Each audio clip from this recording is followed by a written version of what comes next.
আগামী 10 মিনিট আমি অতনু আপনার সঙ্গে uninterrupted, no break, no commercial. একটানা 10 মিনিট চার্জশিটের সঙ্গে আপনি।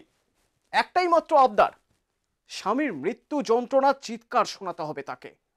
কেমন করে আঘাতের পর আঘাতে আস্তে আস্তে মৃত্যুর কোলে ঢলে পড়ছে, শেষ আর্ত চিৎকারের সঙ্গে ছিটকে আসা গোঙানি, সবটুকু তিনি শুনতে চেয়েছিলেন খুনির মোবাইল থেকে। আজকের চার্জশিটে দেখুন মার্ডার লাইফ। 2রা মে 2017 মঙ্গলবার রাত 10টা। নিত্যদিনের মতো নয়, সেদিন ঘরে ফিরতে দেরি হচ্ছিল অনুপমের। সাধারণত রাত 8টা সাড়ে 8টার মধ্যে ঘরে ফিরলেও 2রা মে প্রায় 10টায় নেমেছিলেন বাড়ির সামনে ডাকবাংলো মোড়ে। সেখান থেকে বাড়ির দূরত্ব হাঁটা পথে 5-6 মিনিটের। সদর দরজা বন্ধ করে ঘরে ঢুকে সবে আলো জ্বালিয়েছিলেন। আচমকাই মাথার পিছনে বাড়ি, ভারী কিছু ছিটকে পড়ার আগে হাতের নাগালে পেয়েছিলেন জানালার পর্দা, ধরেছিলেন। এর পরের বাড়িটা এবার মুখে। প্রতিদিনই আসে, বউ অসুস্থ, একটা অপারেশন হয়েছে বলে বউ বাপের বাড়ি রয়েছে। আর ও প্রতিদিন অফিস থেকে আসে, এসে কি করে জামা প্যান্টটা চেঞ্জ করে বাইক নিয়ে বেরিয়ে যায় শ্বশুর বাড়ি, আমাদের বাড়ি ঘুরে, তারপরে ও রাত্রে খাওয়া দাওয়া করে আবার রাত্রে আসে, যে কদিন মিসেস অসুস্থ। তার মধ্যে হঠাৎ কালকের এই ঘটনা ঘটে গেছে। তাড়াতাড়ি ঘরে এলে বাড়িতে এসে পোশাক বদলে বাইক নিয়ে নবপল্লীতে যেতেন অনুপম। গত 10-12 দিন একই নিয়ম। সোদপুর নবপল্লীতে তার শ্বশুর বাড়ি। অপারেশনের পর থেকে বাপের বাড়িতেই আছেন তার স্ত্রী মুনিয়া। সেখান থেকেই রাতের খাবার খেয়ে ফিরতেন নিজের বাড়ি সিংহভিলায়। মঙ্গলবার অফিস থেকে ফিরতে দেরি হওয়ায় স্ত্রী মুনিয়া নিজেই মানা করেছিলেন শ্বশুর বাড়িতে আসতে। কালকে রাত্রে থেকে ফোন করা হচ্ছে, তো ফোনে পাওয়া যাচ্ছে না। তো শালি আমাকে ফোন করে বললো, জামাইবু তুমি যাও, গিয়ে দেখো তো ফোন তুলছে না কেন অনুপম। অনুপম সিনহা, বয়স বছর 33, বেসরকারি সংস্থায় চাকরি। প্রায় 4 বছর প্রেম পর্বের পর 1.5 বছর আগে বিয়ে করে অনুপম আর মুনিয়া। মাস 6 আগে প্রথম বিবাহ বার্ষিকীও সেলিব্রেশন হয়। কত হইচই। বাংলাদেশ থেকে এসেছিলেন অনুপমের আত্মীয়রা। বিয়ের পর তারাও গিয়েছিল বাংলাদেশে, সেখানেও বিশাল করে রিসেপশন। বিয়ের পর থাইল্যান্ডের পাটায়ায় গিয়েছিলেন মধুচন্দ্রিমায়, তারপর হিমাচল প্রদেশ। বিয়ের 1.5 বছরের মধ্যে দুবার বিদেশ সফর, দেশের মধ্যে দুবার ঘুরতে যাওয়া। খুব ভালো ছেলে, খুব ভালো ছেলে। ভিডিও 8:30 9টার মধ্যে কাজে যেত, আবার রাত্রিবেলা 9টা 9:30টার মধ্যে ব্যাক করতো। এই রাস্তা দিয়েই যাতায়াত করতো। আচ্ছা, যেদিন ঘটনাটা ঘটলো, ও যেদিন খুন হলো সেদিন জানতেন?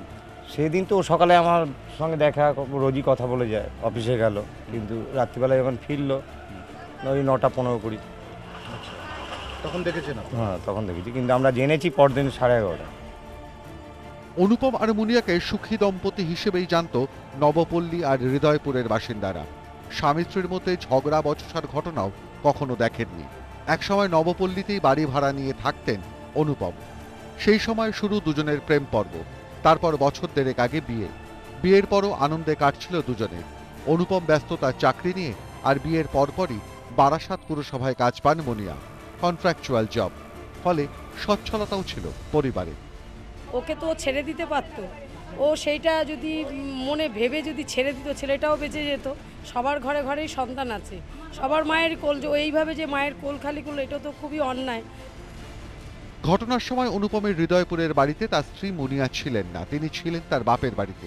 একটা গাইনোলজিক্যাল অপারেশনের কারণে বাপের বাড়িতেই থাকছিলেন তিনি। 2 তারিখ অফিস থেকে বার হতে দেরি হওয়ায় আর শ্বশুর বাড়ি যাননি অনুপম, সোজা ফিরে এসেছিলেন নিজের বাড়িতে। অফিসের জামা কাপড় ছাড়ারও সুযোগ পাননি অনুপম। তার আগেই মাথায় নেমেছিল বাড়ি, সেখানেই মারা গিয়েছিলেন 33 বছরের অনুপম। 2 তারিখ রাত্রি 9:30টায় প্রতিদিনের মতো অনুপম সিংহ ফেরে তার বাড়িতে। এইটি তার বাড়ি। ফেরার পর যখন অনুপম প্রথমে এই গেটটা খোলে, তারপর সে কিন্তু লক্ষ্য করেনি পেছন থেকে কেউ আসছিল কিনা, কিংবা ভেতরে কেউ ছিল কিনা। তা সেই সময় কিন্তু অনুপমের মাথায় রড দিয়ে আঘাত করায়, বারবার আঘাত করার পর অনুপম কিন্তু এখানে লুটিয়ে পড়ে। এখানেই মারা যায় অনুপম। কিন্তু কে খুন করলো সেটা প্রশ্ন যখন আস্তে আস্তে উঠছিল, মাথা ছাড়া দিচ্ছে, তখন কিন্তু তদন্তকারীদের সম্পূর্ণ ধোঁয়াশার মধ্যে ফেলে দিয়েছিল এই খুনের বিষয়টি। শুরুতে তদন্তকারীদের মাথায় অনেকগুলো প্রশ্ন এসেছিল, কিছু খোয়া গেল না। তাহলে কেন খুন করা হলো অনুপমকে? তাহলে কি ব্যক্তিগত কোনো রাগ, সেটা থেকে আক্রমণ এবং খুন? এমনকি মৃতদেহের পাশে একটা সোনার আংটি খুলে রাখা, সেটাও না নিয়ে চলে গিয়েছে আততায়ী। তাহলে কি ব্যক্তিগত আক্রোশ মেটাতেই এসেছিল? আংটিটাকে খুলল। এই সন্দেহগুলো থেকেই শুরু হয় পুলিশি তদন্ত। অনুপমের স্ত্রী মুনিয়ার পক্ষ থেকে দাবি করা হয় বিদেশি মুদ্রা এক্সচেঞ্জের কাজ করত অনুপম। সে কাজে শত্রুতা থেকেও খুন করা হতে পারে। তাদের পারিবারিক কোনো সমস্যা ছিল না। টানা ছুটির পর 2রা মে প্রথম বারাসাত পুরসভার কাজে যোগ দেয় মনুয়া। বাড়ি ফিরে এসে ফোন করেছিলেন স্বামীকে, কখন ফিরবে জানতে চেয়ে।